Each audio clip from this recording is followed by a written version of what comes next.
Hey guys, how's it going? Here's a 1998 BMW Z3 2.8. I decided to upgrade the head unit, put in a single DIN Android head unit with wireless Android Auto. It also came with a reverse camera, so I figured why not hook it up? It also recommends hooking it up anyways to improve the Wi-Fi and Bluetooth signal. So let me show you how I wired it up. So here we are at the back of the head unit. You can see here, that's the camera video in. And it also is hooked, this red wire is also hooked to the amp. In this case, it's called the parking sensor control wire. If you can read upside down, that's what it says. And that's the... Nope, not this one. This pink cable on my particular head unit. This is like a generic Amazon Android head unit. So if you pick up something like this, it should be similar. So I also used a coat hanger. I hooked up the other side of this wire and I pushed the hanger down that way toward the sidewall underneath the steering wheel here. Right to here, I unscrewed these two screws. You will see that there's a plastic cover on each of them. You could use needle nose pliers or a trim removal tool to take them off. Take the two screws off and it lets you get under here.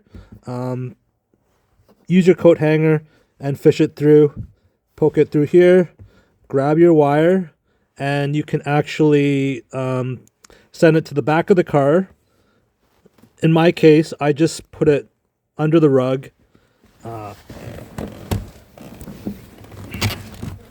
Right under the rug, pardon the mess, and I went up here and I followed the trim back to the car. Alternatively, and I'm probably going to do this, is I'll run the wire back behind the pedals because it's a really long wire and back through the trim. So right now it's going through the trim, back behind the seat.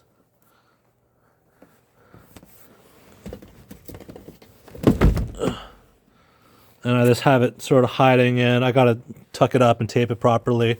But again, through the trim underneath the rear speaker and back to the side of the hoops.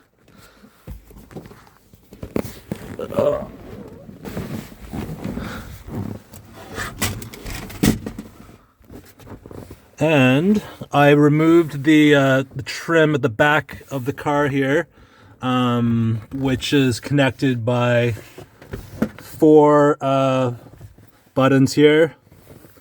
I've removed them.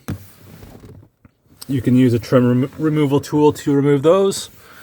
And instead of trying to force the wire through there, which will be very difficult because you got to remove the grommet and stuff, and instead of going all the way across here, which you could if you had a long enough wire, the hole here, I guess it's a, I don't know, a breathing hole or something, but there's a hole here that fits perfectly for a single RCA cable.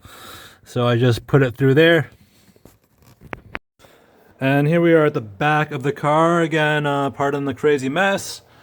You will see the cable came through here. Hard to get an angle, but right through the metal here. And it goes all the way through. It is a really long cable, probably designed for, you know, full-size cars, but this is just a convertible, so it doesn't need as much length. It wires through all the way to here, and you'll see the blue-yellow. That's your reverse cable. So whenever you shift into reverse, your reverse brake light will activate, and when that activates, it's gonna give a 12 volts to the battery, the camera, which if you follow along here, I have it this set up here. I haven't figured out where I want to mount this yet, but it's here for now. You also have to ground it. So in my case, I took the black wire here and I just grounded the chassis for now. But ideally you should, I don't know, put it something more secure, like bolt it down. I wouldn't go into the ground in the system because you might get some noise or whatnot. All right, and let me show you what it looks like. Going back in the car, keys.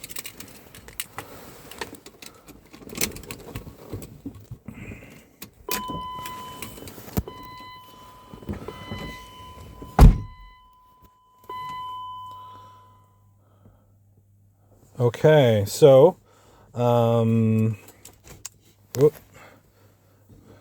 let's put this in here. Now, clutch in. When I shift into reverse, voila, there's our camera.